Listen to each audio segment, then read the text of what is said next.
Vamos lá, vamos falar agora sobre 5 erros comuns que todo empresário comete e que são evitáveis. Se você evita e você evita muito prejuízo, você consegue, às vezes, com isso, se salvar de um negócio ruim ou, às vezes, melhorar o seu faturamento, melhorar seu resultado. E isso eu falo com propriedade, com experiência do escritório, situações que eu vejo no dia a dia e que eu percebi e percebo que são evitáveis e que, se fossem evitados, teriam um resultado melhor ou não teriam entrado num negócio ruim. Então vamos lá. O primeiro deles é não formalizar a empresa ou até formalizar mediante um MEI, né, fazer um MEI e ultrapassar ali o faturamento do MEI anual. Vamos lá, vamos falar um pouquinho desse item 1.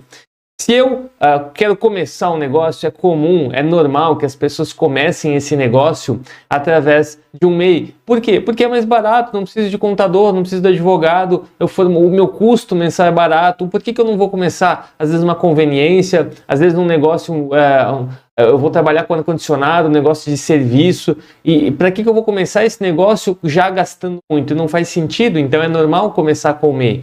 E assim deve ser. Até porque o MEI foi criado com essa finalidade de facilitar a regularização desse empreendedor, de tal modo que ele não tenha custos elevados de tributo. Só que o faturamento anual do MEI, ele é baixo, ele é de 81 mil por ano, nesse ano, né? Então, se ele é baixo assim, 81 mil, hoje dá uns 6 mil e pouco por mês, você tem que sempre ir pensando num espaço maior. Então, se eu hoje trabalho com MEI, faturo algo de 6 mil por mês, se eu ultrapassar, eu sou obrigado a fazer esse planejamento de carreira para fazer a transição para uma empresa, para uma sociedade limitada unipessoal. Se eu não faço essa transição, e aí vem o erro muitas vezes desse empreendedor. Ele ultrapassa e continua no MEI. E está tudo bem? Bom, de certo modo, sim, está tudo bem, porque o fisco não vai fiscalizar, ele não está preocupado. O cara faturou 81 e deveria faturar, aliás, 81 e naquele ano faturou 150. É uma diferença muito pequena e que não vai gerar impacto econômico muito grande.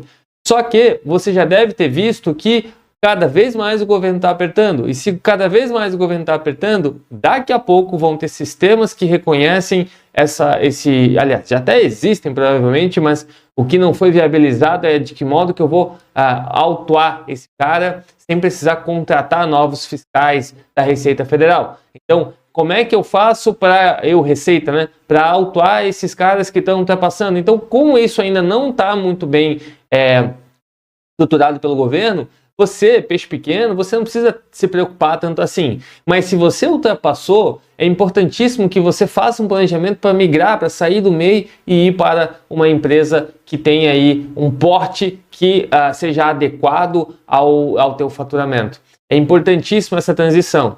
E eu vou te explicar por quê. Porque por vezes, em que pese eu esteja falando que o fisco não está preocupado contigo, mas você pode ser sorteado, é aquela coisa, né, de 1000 empresas, uma é notificada e autuada. E essa uma que é notificada e autuada vai pagar uma multa de até 100%. Então, em cima do excesso de 81 mil.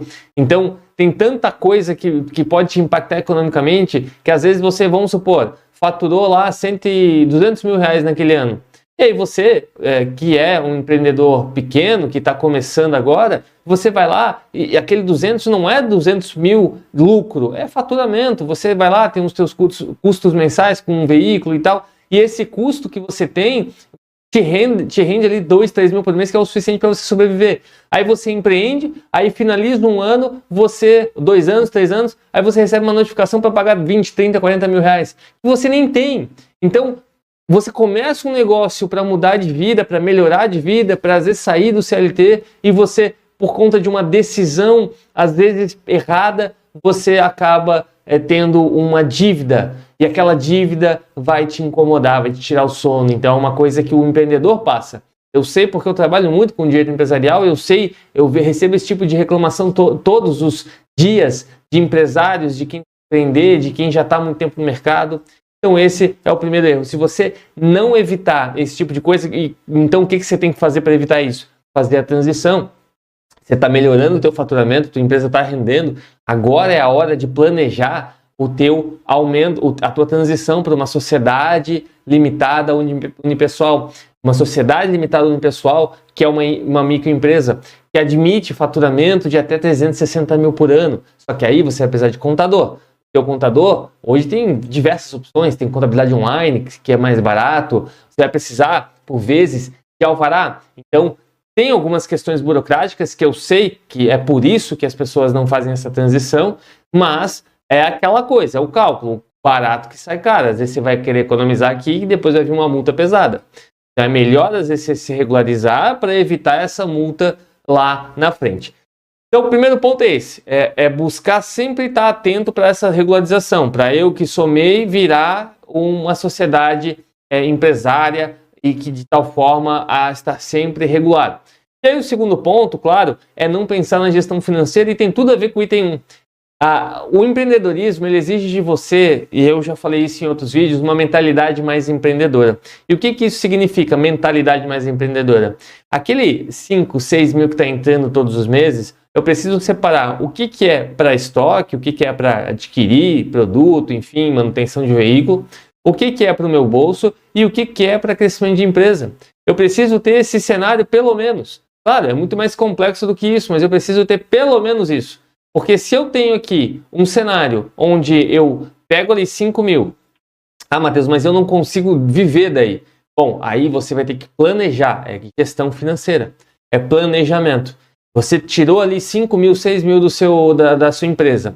Esses 5, 6 mil reais, 1.500 é para equipamento, é para manutenção do veículo e tal. Quanto é que você precisa para viver? Não, Matheus, eu preciso de 4. Tudo bem, então você vai ter que achar uma solução para que em algum momento você consiga faturar mais para você ter uma reserva. Essa reserva ela é tanto para emergência, eventualmente se você precisar por qualquer motivo, mas também para crescimento profissional, daqui a pouco investimento em um funcionário, ou o que eu falei, migrar do MEI para uma sociedade empresária. Para eu migrar eu vou precisar de dinheiro, então se você já faz essa reserva financeira todo mês, você está muito tranquilo do ponto de vista de gestão financeira. Você está 200% tranquilo porque a hora que você fizer a transição, você já tem uma reserva. Então, o ideal é, primeiro, então, eu estou com o MEI. Opa, cresci. Nesse meio tempo, eu fui fazendo gestão financeira, eu tenho um capital ali de giro, eu tenho um dinheiro guardado, não vou precisar de empréstimo, nada disso. Pega aquele dinheiro e investe nisso para fazer essa transição. E aí, então, o segundo erro seria vinculado a essa questão da gestão financeira. Se você faz uma boa gestão, você não tem problemas de fluxo de caixa. Agora, se você não faz, você corre o sério risco de impactar em outros problemas, que é agora o item 3, que é confundir o que é da PJ e o que é da pessoa física. PJ é pessoa jurídica, pessoa física é pessoa natural, é você. Então, se eu tenho uma empresa, se eu abro uma empresa, significa que eu adoto para a minha vida uma nova personalidade jurídica. Essa personalidade jurídica, ela tem um nome, ela é uma empresa, ela tem vida própria, ela tem dívidas, ela tem receita. Então, essa vida própria que ela tem, ela é independente de você. Então, existem duas pessoas agora, não é mais só uma. É a pessoa física aqui embaixo e a pessoa jurídica aqui em cima. Um cuidando do outro, mas são duas pessoas. Então, de novo, é aquilo que eu falei anteriormente da gestão financeira. O quanto que é da minha empresa? Esses 5 mil, o ideal é sempre ter um fluxo de caixa maior para a empresa e menor para o sócio. O ideal o mundo perfeito é esse, né? Então, a empresa fatura lá 50 mil, 30 mil é lucro, 2, 3 mil ou 5 mil é do sócio, através de um pagamento mensal, que é o prolabore, que seria o salário. Mas isso é um cenário perfeito, eu sei que não é a realidade da maioria. A maioria é faturar 30 e 25 de despesa, sobra 5, tem que pagar as contas em casa, então eu sei que não é tão fácil assim fazer essa gestão, mas é necessário e eu preciso separar o que é do Matheus e eu preciso separar o que é da pessoa jurídica.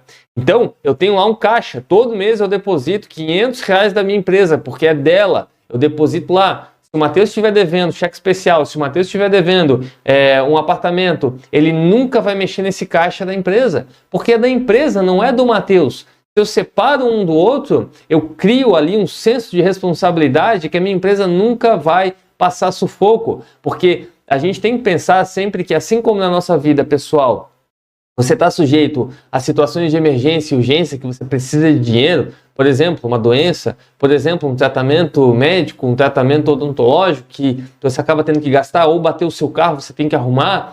Da mesma forma que na pessoa física você tem essas urgências, na pessoa jurídica você também tem essas urgências. Na pessoa jurídica, um funcionário pode te processar e você tem que ter caixa para pagar aquela ação judicial. Na pessoa jurídica você pode ter um aumento de tributo que você não tinha percebido ou que você percebeu, mas de alguma forma você estava lá esperando aquilo acontecer, então você tem um fluxo para pagar aquele tributo.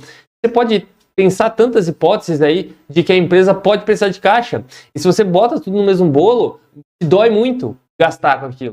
Vou dar um exemplo. Hoje eu faço investimento em marketing. E aí esse investimento em marketing ele tem um valor lá, eu vou botar um valor simbólico aqui a título de exemplo só. Eu boto lá 5 mil por mês. Por que eu coloco 5 mil por mês? Porque é da empresa.